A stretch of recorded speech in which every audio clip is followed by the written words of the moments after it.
एक गधे की वापसी भाग 2। घीसू घसियारा था बड़ा बेचारा, क्योंकि उसके बच्चे थे 11। वह घास का एक गट्ठा अपने सिर पर लादता था और चारा मेरी पीठ पर, और रोज पहुंच जाता था जोगेश्वरी में दूध बेचने वाले ग्वालों के पास, जो उसकी घास के गट्ठे खरीद लेते थे और उसे उसका मूल्य दे देते थे, जिसे लेकर वह सीधा जोसेफ डिसूजा की झोपड़ी में जाता था और जाते ही एक पौवा थर्रे का चढ़ाता था और अपने दोस्त रामजानी कसाई और कनरेर सिंह टैक्सी ड्राइवर से गप लड़ाता था। मैं झोंपड़े के बाहर नारियल के पेड़ों के नीचे हरी हरी घास चरता था और शुक्र करता था कि आखिर मुझे आराम की जिंदगी मिली। बंबई में आकर मैंने इंसानों की बोली त्याग दी थी, क्योंकि अनुभव ने मुझे बता दिया था कि इंसानों की दुनिया में वही लोग प्रसन्न रह सकते हैं जो गधे बनकर रहें। बुद्धिमान का यहाँ गुजारा नहीं, क्योंकि अच्छा परामर्श किसी को प्यारा नहीं। इसलिए मैं इंसानों की बोली से हजर अर्थात अरुचि करने लगा और जानवरों की जिंदगी बसर करने लगा, जैसे बंबई में वे सब लोग बसर करते हैं जिनके लिए पैसा ही प्यारा है और जिन्हें केवल अपना ऐशो आराम दुरारा है। 6 महीने में मैं हरी हरी घास खाकर खूब मोटा हो गया। मेरी काली खाल चिकनी हो गई और मेरे अय्याल बाल पर सेहत का रंग चमकने लगा और मैं एक सुंदर गधा बन गया, जिस पर कोई भी गधी मुग्ध हो सकती थी। और यह तो कोमलांगियों की कमजोरी है कि वे सदा सुंदर गधों पर ही मुग्ध होती हैं। चिकनी खाल पर उनकी जान जाती है, चाहे उसके अंदर भूसा ही भरा हो।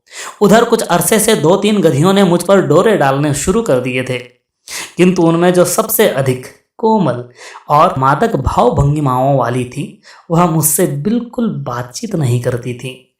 इसलिए मेरा दिल बार बार उसकी ओर खिंचा चला जाता था और एक विचित्र सा आकर्षण मेरे दिल में उसके प्रति अनुभव होता था। उसके कान लंबे, पतले, सुडौल और सुनहरे बालों वाले थे, और जिस तरह वह अपने छोटे छोटे सफ़ेद दांतों से हरी हरी धूप चरती थी, उस पर मेरा दिल लोटपोट हो जाता था। वह दूसरी भूखी चटोरी गधियों के समान घास पर पिल नहीं पड़ती थी, बल्कि बड़े धैर्य से एक ग्रास आहा खाकर अलग हो जाती थी और बुरी घास को सूंघकर अरुचि से छोड़ देती थी। इससे मालूम होता था कि वह किसी अत्यंत श्रेष्ठ और ऊंचे परिवार की गधी है, जो केवल मनोरंजन के लिए गधों के झुंड में जोसेफ डिसूजा की झोपड़ी के बाहर नारियल के पेड़ों के नीचे चरने के लिए चली आती है। भूख अमीरों के लिए एक बढ़िया मनोरंजन है, गरीबों के लिए यह महत्वपूर्ण आवश्यकता है। एक दिन अवसर पाकर मैं उसके निकट चला गया। वह नारियल के एक झुंड के नीचे अकेली घास चर रही थी और अजब शान से अपनी दुम हिला रही थी। मैंने उसके निकट जाकर धीरे से कहा, ए सुंदरी, कब तक हमसे नजरें चुराओगी? जरा इधर तो देखो, अपने आशिक की तरफ। हिष्ट! वह अपने नथुने फुलाकर बड़ी घृणा से हिनहिनाई। आखिर ऐसी भी उपेक्षा क्यों? मैं भी एक गधा हूं, मैंने कहा। प्रेम में हर आदमी गधा हो जाता है, उसने ऐसे कटीले स्वर में मुझसे कहा कि मैं एक क्षण के लिए चुप हो गया। वास्तव में वह बेहद हाजिर जवाब गधी थी। मालूम होता था कि अच्छी शिक्षा पाई है। मैंने सोचा, अगर इससे मेरी शादी हो जाए तो जिंदगी संवर जाए, वरना आम गधों की ऐसी गधियों से शादी होती है जिन्हें घास चरने और बच्चे जनने के सिवा कोई काम नहीं आता। किंतु यह तो बड़ी विदुषी है और कर्तव्य परायण मालूम होती है। ईश्वर ने इसे सौंदर्य के अतिरिक्त सुरुचि भी प्रदान की है। अरे, इसके साथ तो पिक्चर भी देखी जा सकती है। जरा सोचो, हमारे बच्चे कितने तीव्र बुद्धि के होंगे, बिल्कुल गधे तो ना होंगे। मैंने उसकी ओर गर्दन बढ़ाकर कहा, डार्लिंग। उसने ऐसी जोर की दुलत्ती झाड़ी कि मैं तत्काल ही अपनी गर्दन न मोड़ लेता तो शायद मेरी आंख ही फूट जाती। मैं घबराकर पीछे हट गया। उसके नथनों से चिंगारियां निकल रही थी। वह अग्निमय दृष्टि से मुझे ताकते हुए बोली, एक घसियारे के गधे होकर मुझसे प्रेम करते हुए तुम्हें शर्म नहीं आती? मैंने घबराकर कहा, तुम कौन हो?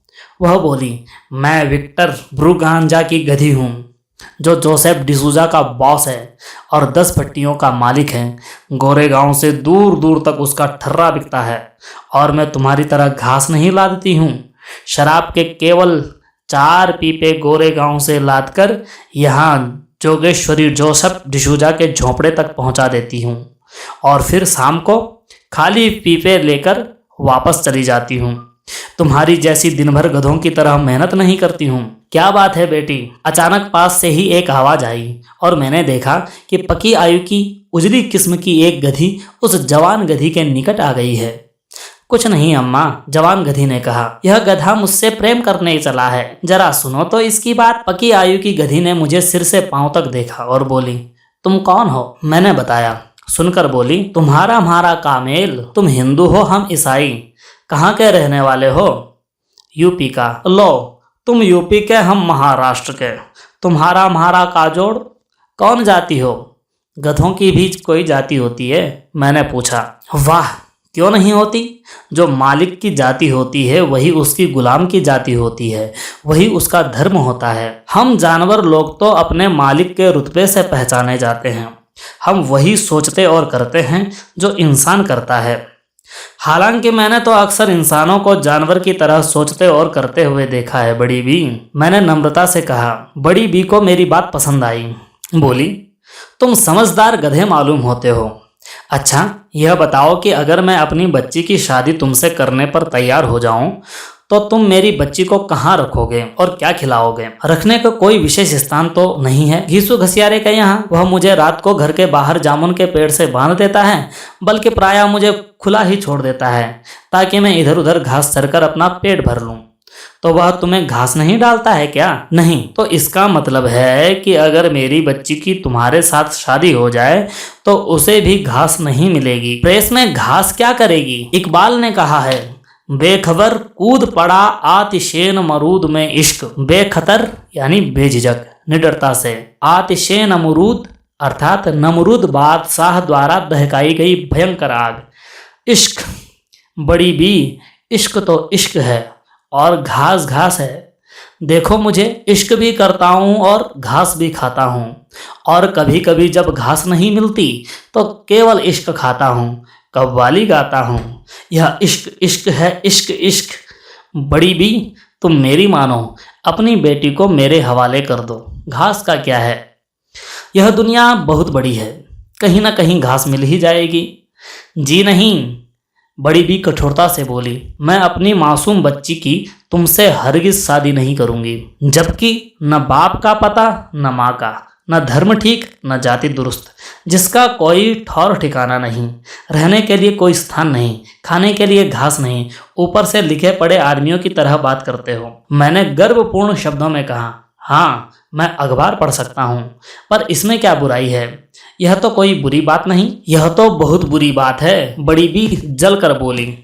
आजकल हिंदुस्तान में जितने पढ़े लिखे गधे हैं सब क्लर्की करते हैं या फाका करते हैं।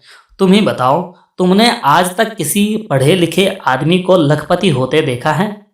ना भैया, मैं तो अपनी बेटी की किसी लखपति से शादी कराऊंगी, चाहे वह बिल्कुल अनपढ़ घामड़ गधा ही क्यों न हो। मुझे उस गधी की मूर्खतापूर्ण बातों पर बड़ा क्रोध आया, किंतु चूंकि मामला इश्क का था इसलिए मैं जहर का घूंट पीते हुए उसे फिर से समझाने की कोशिश करने लगा। देखो अम्मा, आजकल नया जमाना है। इस जमाने में धर्म जाति पाति का कोई पूछ नहीं। अब सब हिंदुस्तानी हैं, हम सब गधे हैं, बस इतना ही सोच लेना काफी है। यह प्रश्न राष्ट्रीय एकता का है। अमीर और गरीब में राष्ट्रीय एकता कैसी? तुम्हारी समस्याएं अलग, हमारी समस्याएं अलग, हमारे स्वार्थ अलग, तुम्हारे स्वार्थ अलग, हमारा जीवन स्तर अलग, तुम्हारा जीवन स्तर अलग, और फिर हम तो हिंदुस्तानी भी नहीं, हमारी तो नस्ल भी तुमसे अलग है। मेरी बच्ची के दाता खुद उन्हें करवट करवट जन्नत बख्शे विशुद्ध अंग्रेजी गधे थे, और मेरी माँ फ्रांसीसी नस्ल की थी, और तुम बड़े बेसुरे बेकार काले हिंदुस्तानी गधे हो और चले हो मेरी बेटी से इश्क जताने। खबरदार, जो मेरी बेटी की तरफ आंख उठाकर भी देखा, दोनों आंखें फोड़ डालूंगी। यह कहकर बड़ी बी ने मेरी तरफ पीट करके इतने जोर की दुरत्ती झाड़ी कि मैं घबराकर वहां से भाग खड़ा हुआ और डिसूजा की झोपड़ी के सामने आकर दम लिया, और उस दिन से संकल्प किया कि अब प्रेम नहीं करूंगा, क्योंकि प्रेम करने के लिए केवल इतना ही पर्याप्त नहीं है कि आदमी कभी स्वभाव रखता हो।